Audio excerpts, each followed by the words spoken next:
สวัสดีค่ะเพื่อนๆทุกคนวันนี้นะคะนกจะพาเพื่อนๆมาดูวิธีการทำแยมดาร์วินบาร์เบอรี่นะคะจะบอกว่าไม่ได้ทำเป็นหรือว่าทำเก่งอะไรนะคะอันนี้ก็คือเป็นครั้งแรกของนกเหมือนกันนะคะ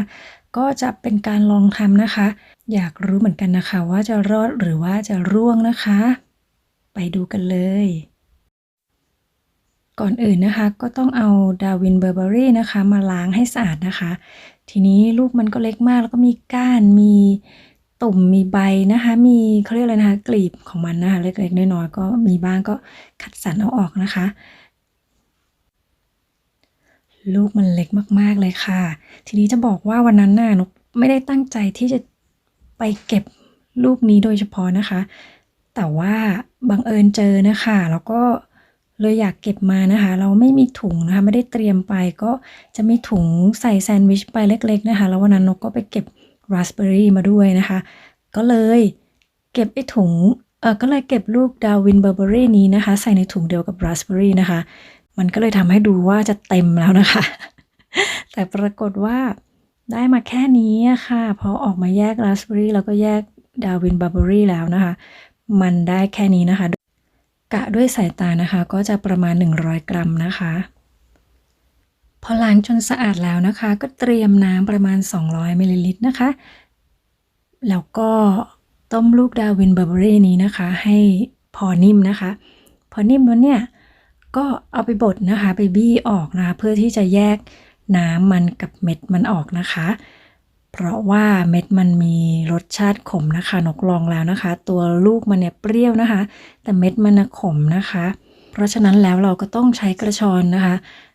กรองมันออกมานะคะเอาเม็ดทิ้งไปแล้วก็เอาส่วนเนื้อทิ้งไปเราก็จะกรองเอาเฉพาะน้ำมันนะคะบี้ให้ละเอียดเลยถ้าใครมีผ้าขาวบางนะคะก็เอามาบี้อีกทีนะคะเพื่อให้ได้น้ำมันมากที่สุดนะคะจะได้ไม่เสียของนะคะเพราะว่าของเราน้อยนะคะแต่นกไม่มีนะคะนกก็เลยใช้วิธีแบบนี้เอานะคะเนื่องจากว่า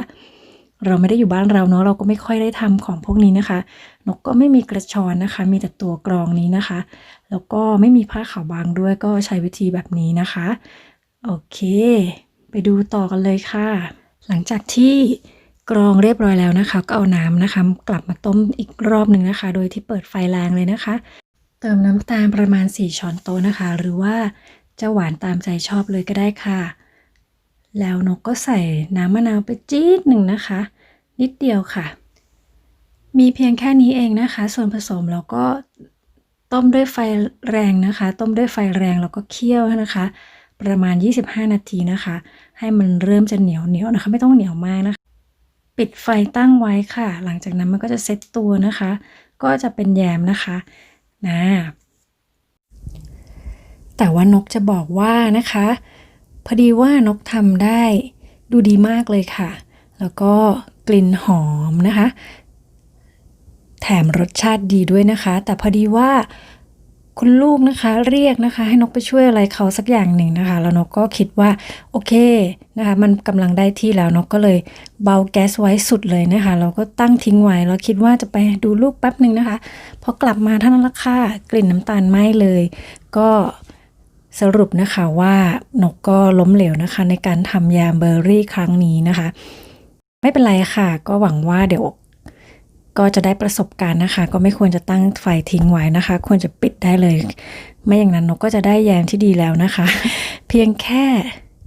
แวบไปดูลูกแป๊บเดียวนะคะแต่ไม่ยอมปิดไฟนะคะไม่ยอมปิดแก๊สก็เลยกลายเป็นว่าจากแยมบาร์เบอรี่ที่ดูดีมากๆนะคะกลายเป็นไหม้เลยค่ะเหนียวหนืดเลยนะคะก็เลยไม่ได้ทานนะคะก็เลยต้องทิ้งครั้งนี้ก็หวังว่าครั้งนี้จะเป็นประสบการณ์ให้กับตัวนกเองนะคะแล้วก็เพื่อนๆด้วยคราวหน้านกก็หวังว่าเราจะทำได้ดีกว่านี้นะคะก็อยากจะขอให้เพื่อนๆเป็นกำลังใจให้นกในคลิปหน้าในครั้งต่อไปนะคะแล้วก็ขอบคุณในการรับชมครั้งนี้ด้วยค่ะพบกันใหม่ครั้งหน้านะคะวันนี้สวัสดีค่ะ